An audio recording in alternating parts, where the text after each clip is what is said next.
नमस्कार दोस्तों, कैसे हैं आप सब। आप सभी का स्वागत है आपके अपने YouTube चैनल पर। और आज की हमारी कहानी शुरू करने से पहले जो भी चैनल पर पहली बार आए हैं या जिसने भी अभी तक चैनल को सब्सक्राइब नहीं किया है तो जल्दी से जाकर चैनल को सब्सक्राइब करें और घंटी का बटन दबाकर ऑल का आइकन जरूर प्रेस कर लें ताकि हमारी कहानियों की नोटिफिकेशन आप तक सबसे पहले पहुँचती रहे और आप हमारी कहानियों का आनंद उठाते रहें। तो दोस्तों, अगर आपको हमारी कहानियाँ अच्छी लगती हैं, लाइक शेयर और कमेंट्स करना ना भूलें ताकि हमारा भी हौसला बढ़ता रहे और हम आपके लिए नई नई कहानियाँ लेकर आते रहें। तो चलिए शुरू करते हैं आज की एक और बेहतरीन कहानी। सरोज की नंद का फ़ोन आया। भाभी, भैया कहाँ हैं? बात करा दीजिए ज़रा। सरोज बोली, दीदी वह तो नहाने गए, क्या बात है मुझे बता दीजिए, मैं बता दूंगी उन्हें। परंतु नंद ने चुप्पी साध ली और फ़ोन काट दिया। थोड़ी देर बाद फ़ोन फिर से घनघनाया। सरोज जानती थी नंद का ही होगा, इसीलिए उसने फ़ोन रिसीव नहीं किया। सुनील ने फ़ोन उठाया। कैसी हो दीदी, सब ठीक है ना? कहो कैसे याद किया? हाँ भाई, सब ठीक है। अब तुम तैयारी कर लो, तुम्हारी भांजी की शादी पक्की हो गई। NRI लड़का है। मेरी ससुराल में मेरी गर्दन नीची नहीं होनी चाहिए। तुम्हें मोटी रकम खर्च करनी होगी। सबके लिए महंगे कपड़े, गिफ्ट, मेरे लिए सोने की चेन और तुम्हारी भांजी नेहा के लिए कानों के ईयर रिंग्स, गोल्ड रिंग्स। तुम्हारे जीजा जी के लिए भी हैवी गोल्ड की रिंग होनी चाहिए। बाकी आप माँ से पूछ लेना। सरोज वहीं पर बैठी सब सुन रही थी। फ़ोन स्पीकर पर था। नंद रानी ने मिनटों में लाखों खर्चा गिनवा दिया। सोने के भाव आसमान छू रहे। सुनील ने हामी भर दी। ठीक है दीदी, आप फिक्र ना करो, जैसा आप कहेंगी वैसा ही होगा। औपचारिक बातचीत के बाद फ़ोन काट दिया। सरोज और सुनील के माथे चिंता की लकीरें थी। छोटी सी नौकरी है, उन्हें आशंका तो थी कि नंद कविता अपनी बेटी के लिए वर तलाश रही। शादी में अच्छा खासा बोझ सुनील पर ही पड़ने वाला है, लेकिन मांग इतनी अधिक होगी उन्होंने कभी सोचा भी नहीं था। थोड़ा थोड़ा करके मुश्किल से 60-70 हज़ार ही जमा किए थे, परंतु इतने में क्या होगा। सुनील ने बात संभालते हुए कहा, मैं लोन ले लूँगा या किसी दोस्त से उधार ले लूँगा, तुम चिंता मत करो। दीदी के 2 ही बच्चे हैं, मैं इकलौता मामा हूँ और तुम मामी। भाई खर्चा तो करना ही पड़ेगा। सुनील बात को हंसी में टाल गया, लेकिन सरोज अच्छे से जानती थी कि घर के हालात ऐसे नहीं हैं कि कोई बड़ा खर्चा उठाया जा सके। जैसे तैसे करके नंद ने जो भी मांगा था उसकी तैयारी करके सुनील अपने परिवार सहित शादी के लिए बहन के घर पहुंच गया। उनका जोरदार स्वागत हुआ। थोड़ी देर बाद बारात आने वाली थी। बारात के स्वागत की तैयारियां शुरू की गई। लड़का विदेशी था। बेटी के बिछोड़े से परेशान होकर नंद कविता उदास हो गई। बार बार उनकी आंखें भर आती थी। सरोज ने उन्हें समझाने की पूरी कोशिश की। इतने अच्छे घर से रिश्ता हुआ है दीदी, परिवार भी छोटा है, खुले दिमाग के लोग हैं, विदेश में रहते हैं, लेकिन फिर भी अपनी सभ्यता नहीं भूले। हमारी बेटी बहुत खुश रहेगी, आप परेशान ना हो। सरोज के मन में NRI दूल्हे को देखने की बहुत इच्छा हो रही थी। नंद ने दूल्हे के परिवार के विषय में बहुत अधिक जानकारी नहीं दी। तभी बारात सामने आकर रुकी। दूल्हे राजा घोड़ी से नीचे उतरे। दोस्तों और रिश्तेदारों के झुंड के साथ मुख्य द्वार पर पहुंचे। नंद ने दूल्हे का तिलक किया। सरोज को चेहरा कुछ जाना पहचाना सा लगा। बारात का स्वागत करके औरतें एक तरफ मुड़ गई और बारात स्टेज की ओर। वरमाला का इंतजार हो रहा था। दुल्हन के लिबास में नेहा बहुत खूबसूरत लग रही थी। आसमान से उतरी परी जैसी दिख रही थी। नेहा ने वरमाला पहनाई, फिर दूल्हे ने भी नेहा के गले में फूलों का हार डाल दिया। एक बार फिर से तालियों की गड़गड़ाहट गूंज उठी। दूल्हा दुल्हन स्टेज पर बैठ गई। अब दोनों ठीक सरोज के सामने थे। दूल्हे का चेहरा फिर से कुछ जाना पहचाना सा लगा। कविता अपने दिमाग पर जोर डालकर कुछ याद करना चाहती थी, लेकिन बहुत अधिक कौतूहल और जिम्मेदारियों के बीच वह कुछ सोच नहीं पा रही थी। लगभग 2 बजे फेरों की तैयारियां शुरू हो गई। सुबह 4 बजे विदाई हो गई। घर में गिनती के लोग रह गए।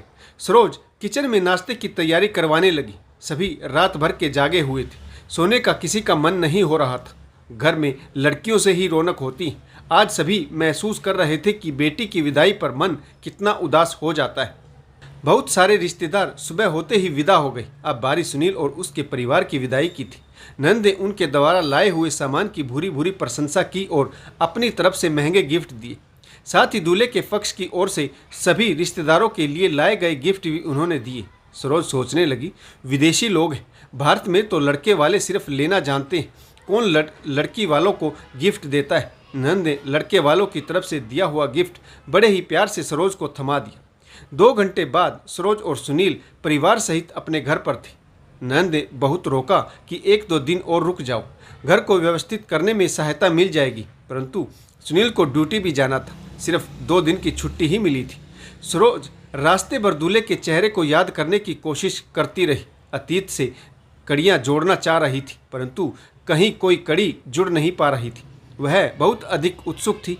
विदेश से आए गिफ्ट में क्या होगा देखने के लिए सरोज ने गिफ्ट का पैक खोला। सबसे ऊपर एक पत्थर था। संकुचाते हुए उसने पत्थर खोला।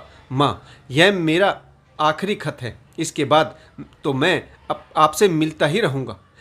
मैंने नेहा से शादी इसलिए की कि आपके संपर्क में आ जाऊं। नेहा बहुत अच्छी लड़की है, परंतु आपसे झूठ नहीं बोलूँगा। मैं स्वार्थी हूँ।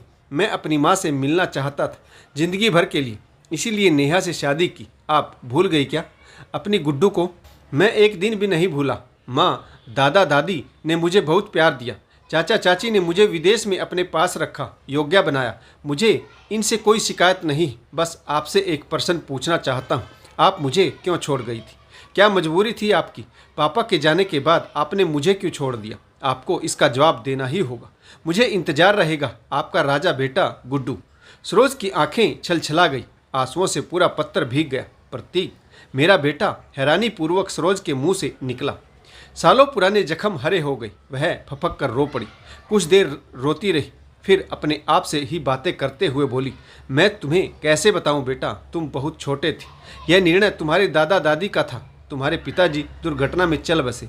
मैं उस परिवार के साथ रहना चाहती थी, तुम्हारे साथ। एक दिन के लिए भी मैंने तुम्हें खुद से अलग नहीं किया, लेकिन तुम्हारी दादी ने ही नाना जी को बुलाकर मुझे उनको सौंप दिया और कहा कि या तो आप अपनी बेटी का पुनर्विवाह कर दीजिए या फिर हम कोई लड़का देखकर इसकी शादी कर देंगे। गुड्डू की चिंता आप मत करिए, उसे लेकर हम विदेश चले जाएंगे। ना चाहते हुए भी एक माँ को अपने बेटे से अलग होना पड़ा था। तभी सुनील अंदर आ गए।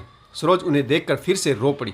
वह रोते हुए कह रही थी, सुनील, तुम तो जानते हो ना कैसे और किन हालात में तुमसे मेरा पुनर्विवाह हुआ था। आखिरी बार मुझे मेरे बेटे से मिलने नहीं दिया गया था। कितना रोई थी मैं। नेहा का पति प्रतीक मेरा गुड्डू है। सुनील ने सरोज के कंधे पर हाथ रखकर उसे सांत्वना दी। कुछ भी नहीं भूला हूँ मैं। अब उठो और वर्तमान में आ जाओ। मैं बहुत पहले से जानता था कि नेहा का होने वाला पति ही गुड्डू है। मुझे दीदी ने सब पहले ही बता दिया था। माँ भी सब कुछ जानती है। हम तुम्हें सरप्राइज देना चाहते थे और यह भी देखना चाहते थे कि वर्षों बाद क्या तुम अपने जिगर के टुकड़े को पहचान पाओगी। तभी सरोज की बेटी नैना कमरे में आ गई। वह बोली, माँ, अगले हफ्ते नेहा और प्रतीक हमारे घर आ रहे हैं। विदेश जाने से पहले वे लोग हमसे मिलते हुए जाएंगे। उठो माँ, हमें बहुत सी तैयारियाँ करनी है। मुझे अपने भैया भाभी का स्वागत भी तो करना है। और वह खिलखिलाकर हंसती। तभी सरोज की सास कमरे में आ गई और बोली, बेटी, इन दोनों भाई बहनों ने मुझे मना किया था तुम्हें कुछ भी बताने से, इसीलिए मैं चुप रही। सरोज सोचने लगी, एक माँ यह है जिसे मेरी खुशी की इतनी फिक्र है, और एक माँ वह थी जिसने मेरे बेटे को मुझसे मिलने नहीं दिया। एक समय वह था जब मैं अपनी बेटे से मिल नहीं सकती थी। एक यह समय है जब गुड्डू मुझसे मिलने आ रहा है। उसे अपने सीने से लगाकर उसकी सारी शिकायतें दूर कर दूंगी। सरोज का मन अपने बेटे के लिए तड़फ रहा था। एक एक पल वर्षों के समान गुजर रहा था। तो दोस्तों, आपको यह कहानी कैसी लगी कमेंट्स करके जरूर बताइएगा। आशा करता हूँ कहानी जरूर पसंद आई होगी। इस कहानी में किस पात्र की भूमिका अच्छी रही और इस कहानी से आपको क्या सीख मिली, यह भी कमेंट्स करके जरूर बताइएगा। तो आशा करता हूँ कहानी आपको जरूर पसंद आई होगी। तो कहानी पढ़ने के लिए आप सभी का बहुत बहुत धन्यवाद। जय हिंद, वंदे मातरम, भारत माता की जय। जय जवान और जय किसान।